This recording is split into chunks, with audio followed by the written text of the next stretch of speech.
Be sure to check out WatchMojo's We'll Do It Live this Friday at 12:30 p.m. and click the link below to see all the episodes.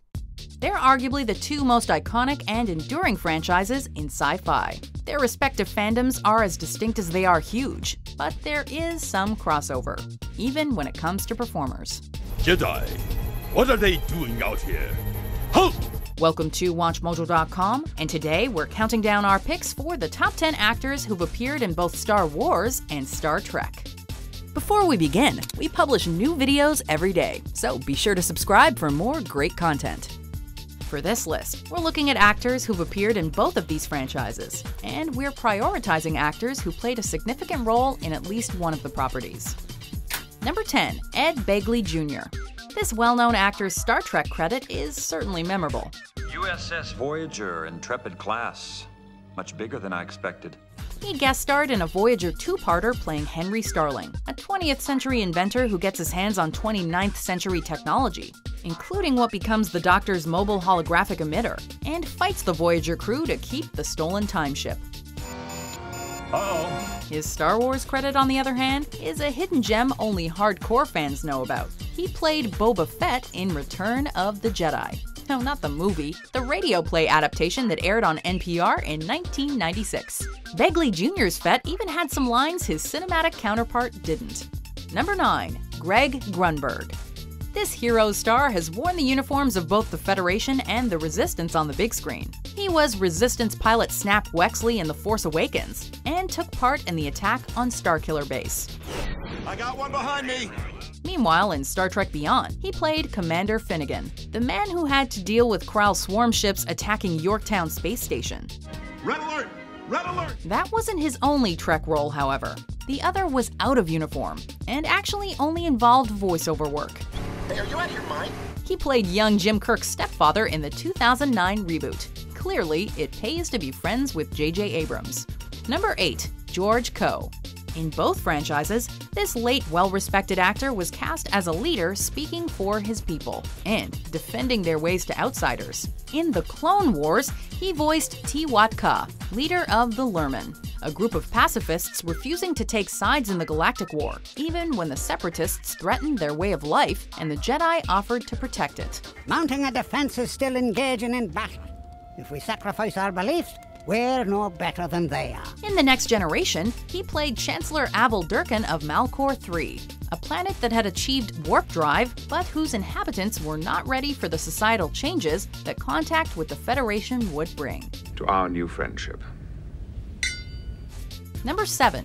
Deep Roy.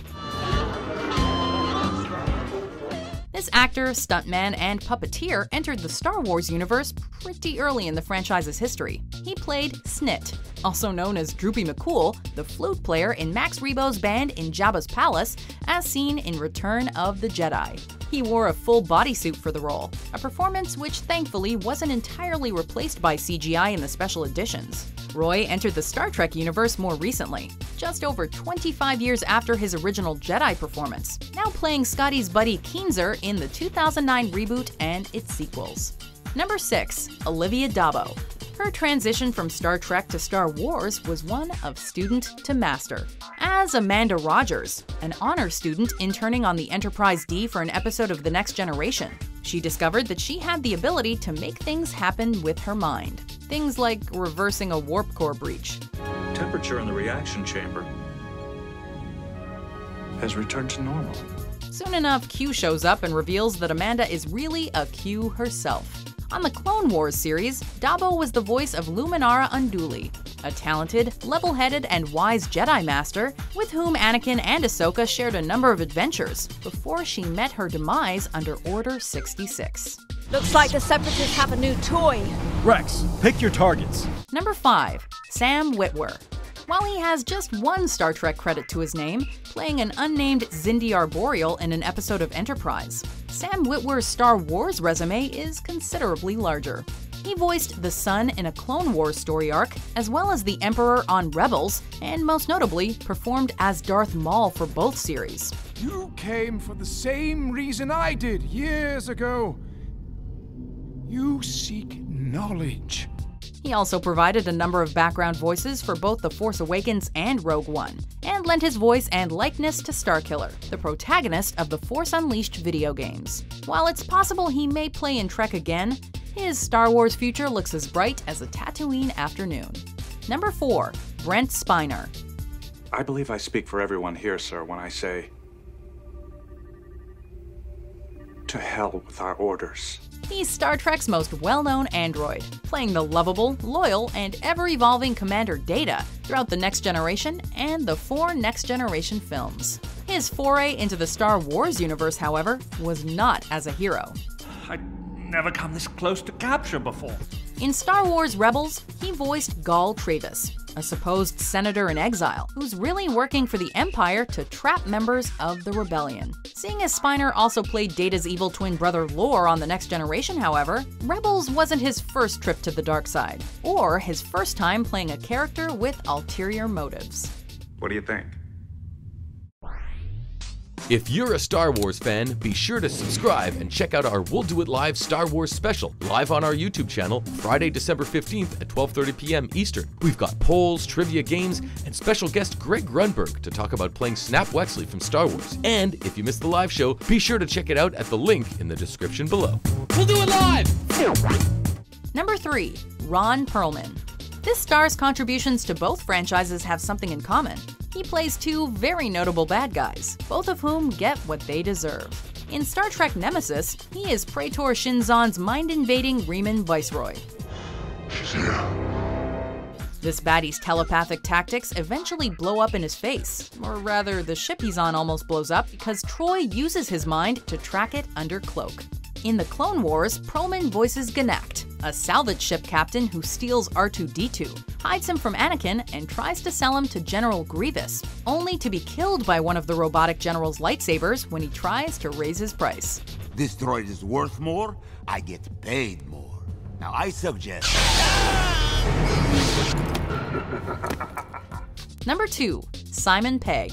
Now I asked for the specifications, but he said... It's classified. It's classified. This instantly recognizable star is just that when he plays Scotty in J.J. Abrams' rebooted Star Trek film franchise. I'm giving her all she's got, Captain! He's not nearly as easy to spot, however, in another Abrams film, Star Wars Episode 7: The Force Awakens. In fact, you'd probably have to read the credits to know that he played Jakku junk merchant Unkar Plutt.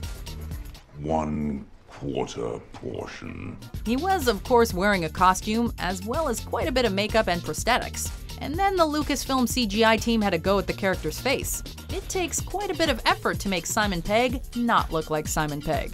Before we unveil our number 1 pick, here are some honorable mentions.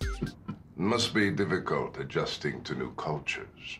The cargo you just dropped off. What planet did it come from? He's one of them right enough. Father Mulligan, Tommy Boy, Katie and the rest. They're spirit folk. There can only be 2. And you are no longer my apprentice. The son of Skywalker must not become a Jedi. Do not mock me, Lady Marion. I'm prepared to offer you one last chance to change your mind. Number 1. George Takei. When you hear his name, chances are you think Star Trek, even before you think of his massive social media presence. My God. This is due to him shaping the character of Hikaru Sulu throughout the original series and the first 6 Star Trek films. But this original Enterprise helmsman once took a trip to a galaxy far, far away, voicing Separatist General Locke Durd in an episode of The Clone Wars. The colonists will make excellent test subjects. This ruthless weapons designer didn't care how many had to die, as long as he got his promotion. Something that might make you or Takei say, oh my. There goes my promotion. Do you agree with our picks? Check out these other great clips from WatchMojo and subscribe for new videos every day.